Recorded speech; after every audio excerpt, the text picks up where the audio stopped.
to fall in the middle, not drip off the outside. So you want a little bit of a cup. So I'm going to make a little cup.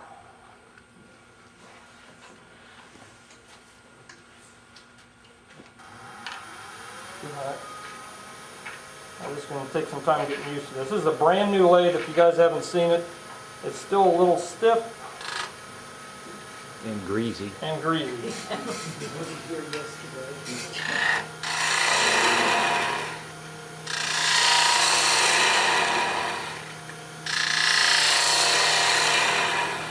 I'm using kind of a weird grip here because this thing is moved. There we go.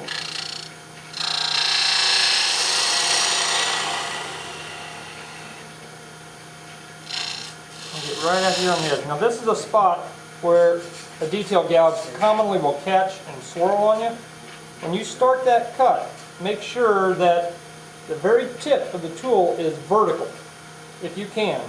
If it's vertical, it won't go anywhere. As soon as you cut in a little bit, you'll have a little ledge, and then you can start making the cut.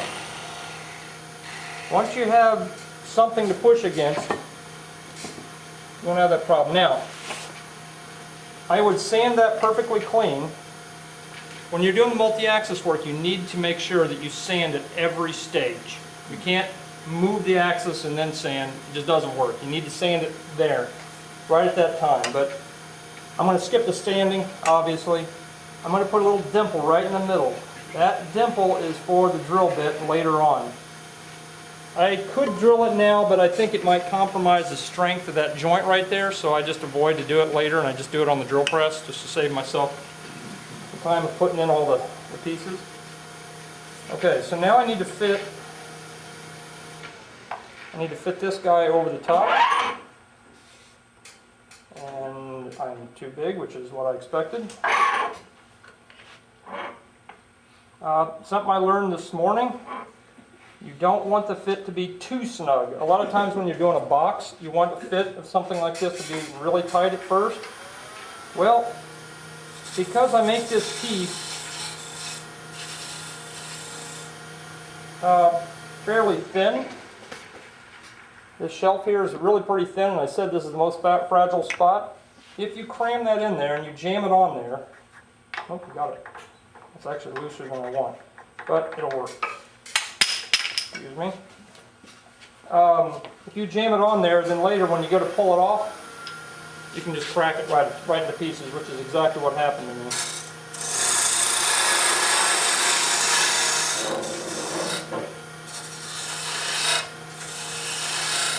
Alright, I'm going to make this work. I normally don't care if it's a little bit loose, because I'm going to put tape on it anyway. And I will cheat just a little bit here. That's a little bit more loose than what I'd like. So a little paper towel will firm that up.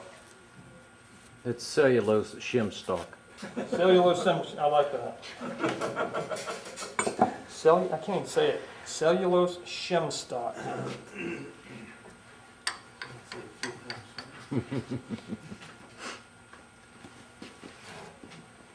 Alright, so we got the face. The face has been polished smooth with sandpaper, right up to 1000 grit. You got the dimple in there. Now we're going to cut. Where are we? There we go. Hard for me to look at this. Now we're going to cut underneath here, and you'll notice as part of this piece here, this is undercut a little bit. Totally up to you whether you want to do something like that. I like the looks of it. Kind of made it look like a J or a little bit fancier. They kind of look like golf clubs if you don't do something with it, which is fine too. But you'll see things that look like a Queen Anne's foot or something. So I'm going to try this. I'm going to cut in here. So you have to picture this piece being one whole undercut piece with a stem up the middle, which is kind of hard to visualize. You get better at it the more you do it. That's about the only thing I can tell you right now.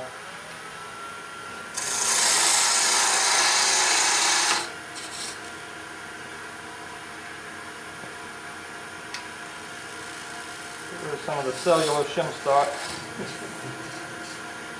You could have been using your bidan for that too. I'm just using the parting tool as a roughing tool right now. I don't really care what it's like. I'm just trying to get some stock out of the way.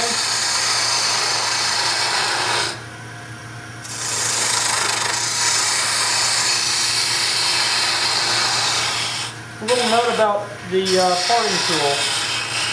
The parting tool is really a lot like a skew chisel. It is a miniature skew chisel, and I'm going to use it a lot in this just because of all the tight spots I need to get it to.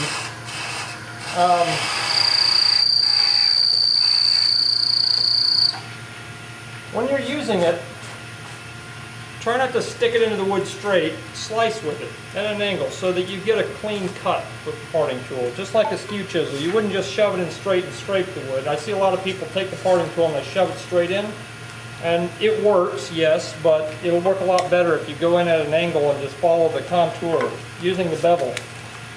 So now I'm going to try to clean this up some. Keyword is try. Now notice that you got a different grip. Yes, good point.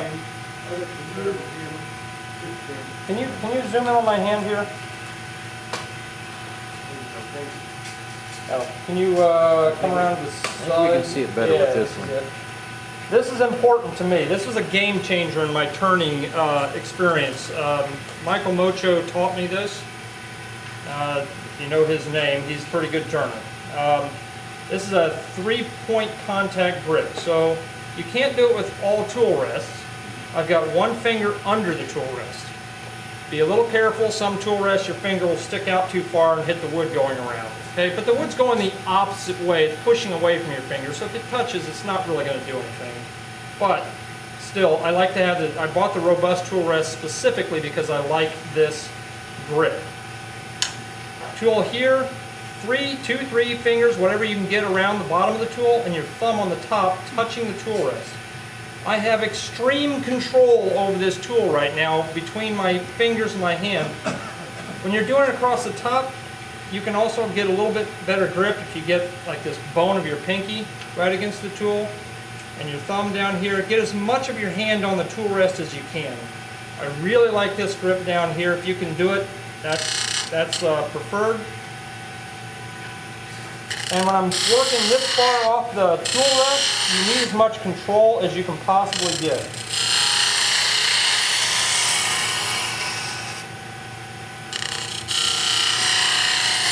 So I'm undercutting.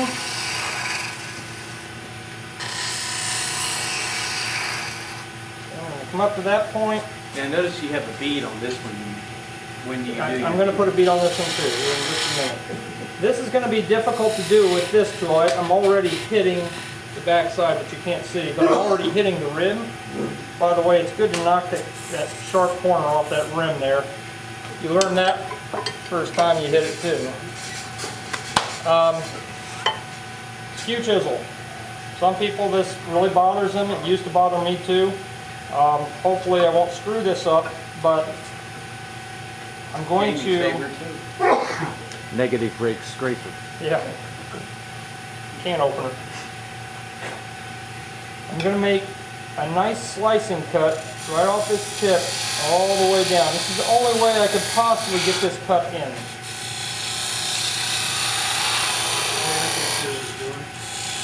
I don't think you can see it on the other one either. I move the camera over a little bit. Yeah, that's good. Sorry. Okay, so I'll do one more here because you didn't see it before, but I'm basically cutting with the very tip of the skew chisel, and I'm going right down this side there, and I'm cutting right down into that groove.